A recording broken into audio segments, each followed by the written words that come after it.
In the winter, January, February 2005, it was it was from by the state police. It was somewhere. It wasn't a traffic stop. The car that we were riding in had died out or stalled on 146, Route 146, going toward Woonsocket. And we sitting there trying to get started. While sitting there, state police, drove up behind to see what the problem was, and told the car had, was stalled out, probably needed a jump or something, etc., etc. And like the state police do, ask for everybody's, identification names and stuff like that, random names. And they said, "I'm coming back. I had a warrant, and the warrant was for a court fine, for failure to appear for a court fine." And was taken to the state police barracks on a warrant. And when you got a warrant, they don't keep you in the police station no more. They take you directly to the ECI. So I was taken to the ECI.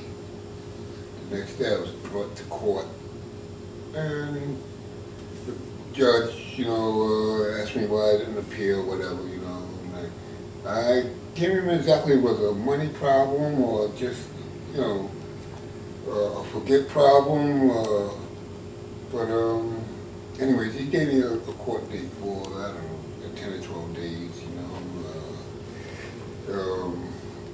I don't know, sometimes I think guys, some people say it's like, it's a court order to pay the fine. The judge orders you to pay the fine, and you refuse to pay it, so it's contempt of court, So they send you to, very seldom will the judge let you out that same day or whatever. I don't know whether it's a little punishment, slap on the butt or whatever, but they always send you to the ECI for like 10 days, 2 weeks or something, bring back the court date, and then make a payment plan. But you probably already had like 10 of them for the previous times you've been there already, And you make a payment plan, you say, okay, we're going to make a payment plan, I'm going to give you a court date for X. And you better be here, you better have some money, X, You see, you agree with that because you don't want to go back to jail anyways, and you go. And, the majority of the times, I used to tell the guys, if you ain't got the money, go to the court anyways. But after you go to the court too many times and still don't have the money, the judge is still going to send you. He's still going to send you to the ECI. So a lot of guys don't go. A lot of guys just don't go. And then also, I know cases where, like I was telling you, where guys went out and have done criminal activity, to try to satisfy their fine, and they end up getting arrested and going to jail with trying to pay, and from that criminal activity they end up going to jail, and it increases their fines, they get the court costs and the warrant fees, etc., etc. It's just an ongoing thing. Me myself, it's been a while now. My court costs and everything has probably been satisfied, but my court fees started in the 70s. Yeah, to get rid of them court fees, to get rid of these court fees took almost 30 years. How many times do you think, just guessing, in your life, you've been just for court fines?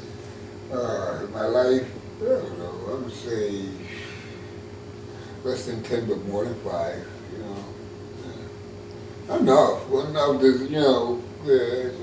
enough that, when I get a court date for a court fine and I know I haven't got the funds to pay it, where I know that you get pretty shaky when it comes to that time, because nobody wants to walk around with a warrant on them, but nobody wants to walk around up in the ECI either, so then you're stuck in here, This is all dollars and cents, and I don't know, they don't realize it, like I said, they be complaining about how much it costs to keep a guy in prison.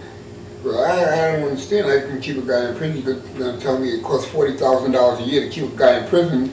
You're going to keep him in prison for a $100 fine. You're going to keep him in prison for a month, 2 weeks, I think there's some of the people that send the people there, I think they go sit up and run themselves for 10 days. they would change their mind about a lot of it. They would change their mind. They say, "Oh man, what am I doing to, other human beings?" Because it's really rough.